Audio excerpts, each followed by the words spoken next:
بسم اللہ الرحمن الرحیم۔ روزے کی تکمیل ہوتی ہے افطار کے عمل پر۔ جب دن ختم ہوتا ہے اور رات کا آغاز ہوتا ہے، غروب شمس پر، سورج کے ڈوبنے کے وقت پر یہ افطاری کے وقت کا آغاز ہوتا ہے۔ افطار کرنے میں سب سے پہلی بات تو یہ ہے کہ تعجیل کرنا یعنی جلدی کرنا یہ افضل ہے اور اولا ہے۔ بلا وجہ اس بنیاد پر تاخیر کرنا کہ شاید وقت نہ ہوا ہو یا میں مزید احتیاط کر لوں، تو یہ محض ایک شک کی بیماری ہوتی ہے اور شریعت میں اس عمل کو ناپسند کیا گیا۔ حدیث پاک میں جناب نبی کریم صلی اللہ علیہ وسلم نے ارشاد فرمایا کہ میری امت غالب رہے گی جب تک یہ افطار کے عمل میں جلدی کرے گی۔ اس لیے جب وقت داخل ہو جائے یقینی طور پر اور اذانیں شروع ہو جائے تو پھر انسان بلا وجہ احتیاط کے نام پر یا تسلی کے نام پر مزید تاخیر نہ کرے، یہ نامناسب ہے۔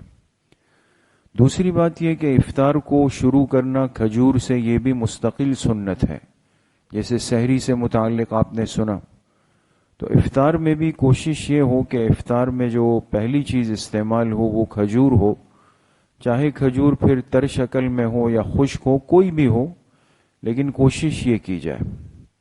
اور اگر کھجور دستیاب نہ ہو تو پھر کسی بھی چیز سے افطار کر لے تو کوئی مسئلہ نہیں۔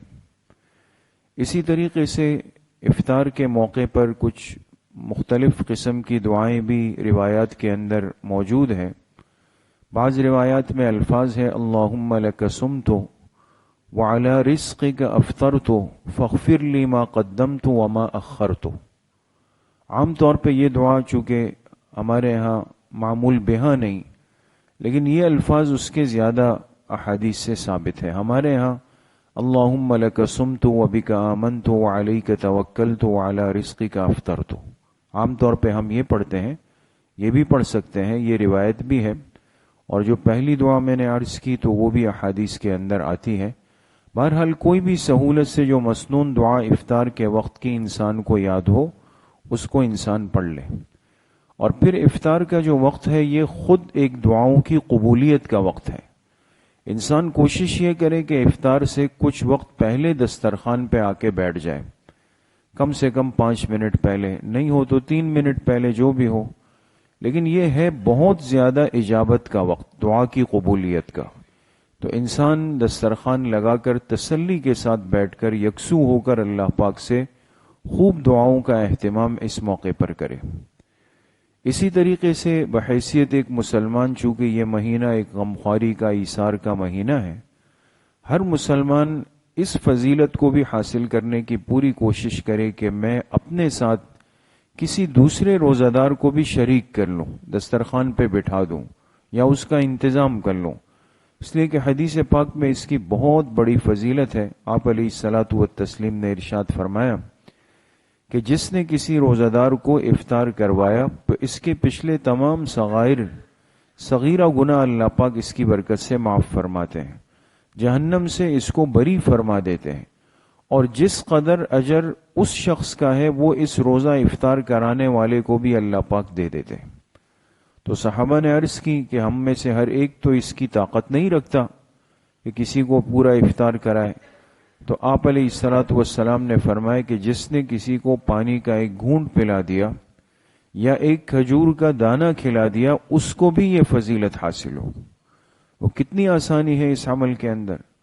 تو یہ تو ہمارے پاس اللہ پاک نے ایک بہت آسان عمل رکھا ہے، تو اس کا اہتمام ہو۔ پہلے پھر بھی کچھ نہ کچھ ایک ماحول ہوتا تھا کہ گھر سے ایک پڑوس میں، محلے میں یا غربا کو افطاری جاتی تھی، بچے لے جاتے تھے۔ اب تو وہ چیزیں ایک ایک کر کے ہم نے تہذیب کے نام پہ کہیں یا جدید تعلیم کے نام پہ کہیں، ساری چیزوں کو بالکل یکسر ختم کر دیا۔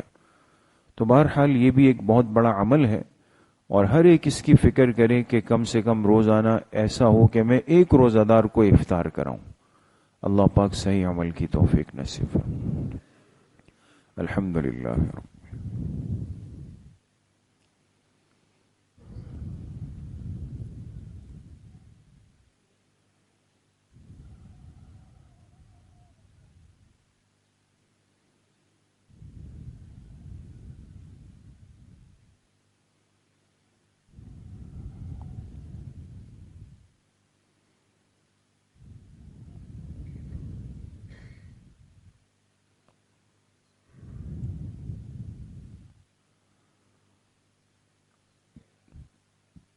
وصلی اللہ وسلم علی نبینا محمد وآلہ وصحبہ اجمعین برحمتک.